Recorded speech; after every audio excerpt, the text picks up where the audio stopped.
Hi there guys, I'm back, trying to keep the content flowing on the channel. I have run out of ideas for Simpsons tier lists, so I had to find another show, and I thought, last time I covered Scooby Doo on the channel, it seemed to get quite a bit of interest, so I thought, let's go back to that well. Indeed, I've got all the monsters from the original Scooby Doo Where Are You show here in order, and I'm basically just going to go through each of them, giving my opinions on them. This isn't going to be that detailed or anything, but if you do still enjoy it, I'll happily cover the other Scooby-Doo shows too.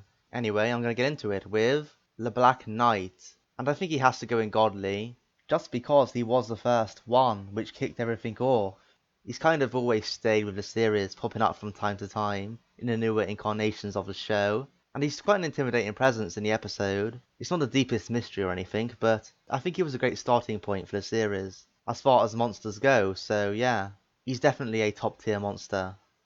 Next up is Captain Cutler, or the ghost of Captain Cutler, from A Clue for Scooby Doo, and I think he joins the godly tier. I thought he was a very interesting monster, the way he kind of glows and has this weird sound effect. It's kind of quite creepy. There's a decent mystery to him as well, about how the real Captain Cutler faked his death with the help of his wife. I thought it was a good, interesting episode in general, and it definitely has a memorable villain.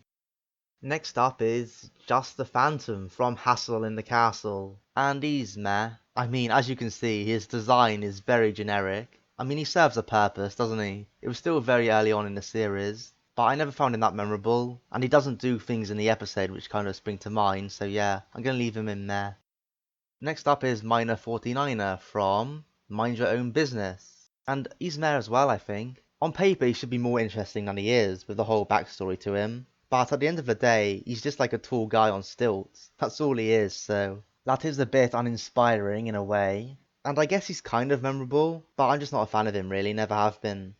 Next up is the Indian Witch Doctor, from Decoy for a Dog Napper, and he is trash. There's a lot of things which hurt him. For a start, they give away the fact that it's just a guy in a suit at the beginning of the episode, so that kind of removed any intimidation factor from the start. He's also just this lame dog napper, who's driving around with his goons transporting things. He's just mediocre. He's a bit of a stereotype as well. And it also doesn't help his case that there's a much superior witch doctor later on. So yeah, he's one of the worst. From the original series for sure. Next up is the ghost of Elias Kingston from the episode What the Hex is Going On. And I think he's good. He has a creepy vibe to him. His superpower of turning people old, sometimes so old that they actually die, is very creepy and scary. And he has reappeared a few times throughout the series, so he clearly had some staying power. At the same time though, it was kind of obvious who the culprit was. It was obviously Stuart, because clearly no one actually died, so he obviously had to fake his own death. But he's still a creepy foe, and a good addition to the series. Next up we have the Ape Man, from Never Ape and Ape Man. And he's kinda trash, isn't he? I mean, it's literally a stunt man in an ape costume. It's not very creative, is it? He doesn't do anything interesting in the episode, and he's even caught by taking his own mask off, so the culprit is a bit of an idiot as well. Just pretty bad, isn't he really? Next up is Charlie, the robot, from Foul Play in Funland. And is he good or godly? I think he's godly just because he's so different. Having an actual commanding physical presence in the episode is pretty formidable for the gang, and the revelation that he's just this programmed robot who's actually meant to do good is definitely a good twist. He's pretty iconic and loved by the fan base, so yeah, I think he deserves his top spot. Next up is the Puppeteer, the ghostly puppet master from the Backstage Rage, and he's good. He's another one who has a kind of intimidating presence, quite creepy, the way he supposedly turns people into dolls. He has the same kind of problem as Elias Kingston, where it's obvious who the culprit is, but still, he fulfilled a good role in the episode, and he was definitely a good addition. Next up is the Ghost Clown from Bedlam in the Big Top, and he's top of good, I think. I don't want to quite put him into godly because he never had quite that impact for me, but I understand why people really like him. He's another unique villain. The way he hypnotizes people, he actually hypnotizes Daphne, doesn't he? And gets her to like walk the tightrope, so that's another dangerous situation right there. I think what does hold him back for me is the lack of the mystery there. There's not really much build up to it, and the culprit is just revealed to us at the end, and his motivation is given to us by the random police officer guy, but it's not that convincing, and he doesn't actually reappear as much throughout the franchise as you would expect, So for that reason he's good, but not godly. Next up we have the trio of monsters, Dracula, Frankenstein's monster and the Wolfman, and I guess the Gypsy too, who was another one of the costumes from the guy behind it all, from a gaggle of galloping ghosts. The Wolfman was meh, Frankenstein was meh, and Dracula was good. I think that's about right. I prefer Dracula because he had the most kind of creepy design, but none of them were that special in my opinion. They were just takes on the classical horror monsters after all, nothing unique to the series. Next up is the Mummy from Scooby Doo and a Mummy 2, and he's good for what he is. I think it's just quite cool to have a mummy on Scooby Doo. I usually like them in the show. I also like the one in What's New Scooby Doo as well, and he's quite tall, isn't he? Quite a commanding presence. I actually understand why Shaggy and Scooby are so scared of him. So yeah, pretty good. Next up is the Zombie and the Witch, from Which Witch is Which. Try saying that a lot of times in a row. They have their moments, but again, they kind of just do the standard villain stuff. The odd chase scene and that. I don't think the mystery was that good. Zeb and Zeke weren't that interesting as villains. So yeah, they're just average. Next up we have Redbeard's Ghost from Go Away Ghost Ship. And he's top tier, I think. He's an iconic monster. All the pirate crew in the episode was good. His voice is very stereotypical of what a pirate would be, but it works well. He definitely has that commanding vibe, so yeah, I really enjoyed him. Next up is Spooky Space Kook, and he's godly for sure. He might actually be the best one so far. I mean, look at him. His image is iconic. His laugh is absolutely chillin' and iconic. One of the most recognizable monsters from the series. Even the episode is quite good. The way it takes place in this foggy, abandoned airfield, and it's all about trying to get land on the cheap. It all makes sense, and it's a very iconic villain, so yeah, top tier for me. Next up is the Phantom Shadows, from A Night of Fright Is No Delight. And they're top tier as well, just for their laugh, if anything. It's probably the most creepy laugh of the entire franchise, to be honest. And I like their green colour as well, with their bright faces. So for those reasons alone, they stood out to me.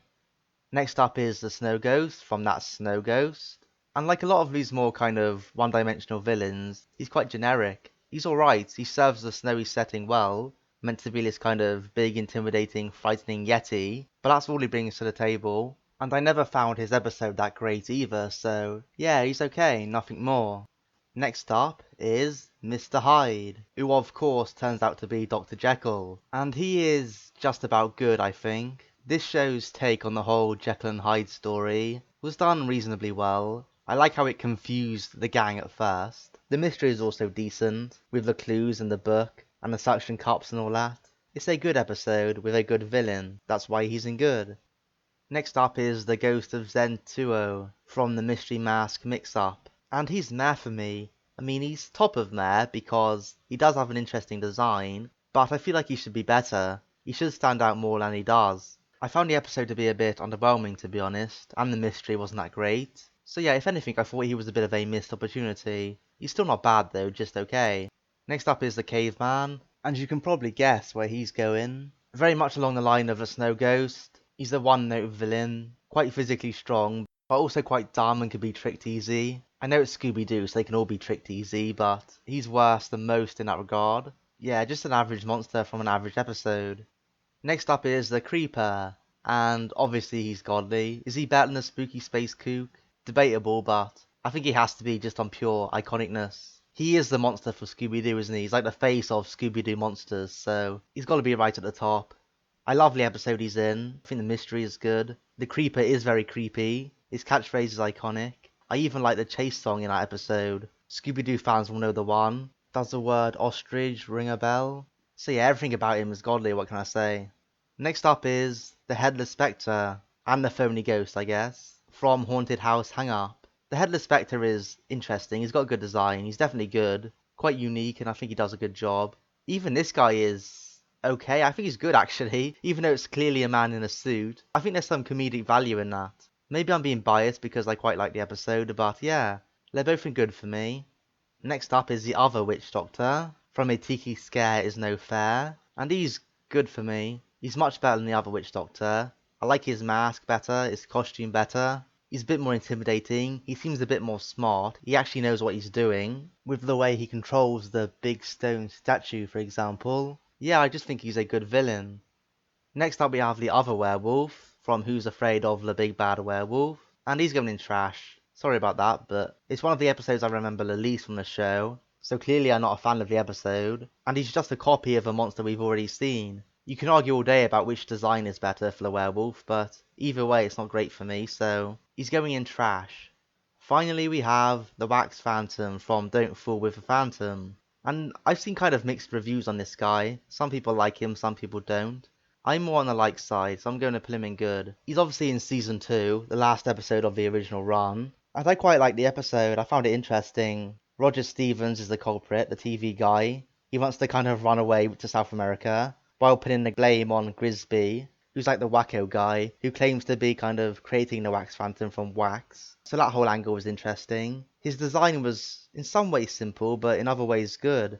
He's another tall, intimidating presence. He actually does catch us Shaggy and Scooby for a bit, so that means he accomplishes more than a lot of the villains on the list. Yeah, I think he works reasonably well. But as I say, it does help that I like the episode, and the song as well, Pretty Mary Sunlight, one of the best from the series. So that's it guys. It's a bit of nostalgia going over all these old monsters. I kind of enjoyed it, reliving my childhood. So any Scooby Doo fans, I hope you did the same, and please feel free to leave your thoughts on these monsters in the comments. As I said, I probably will do some other Scooby Doo shows at some point. Maybe not all of them because I'm not as familiar with all the Scooby Doo shows. But I'll happily do the 13 Ghosts, What's New Scooby Doo, the Scooby Doo Show, so that may well be coming in the future. For now though, have a good day everyone, and take care.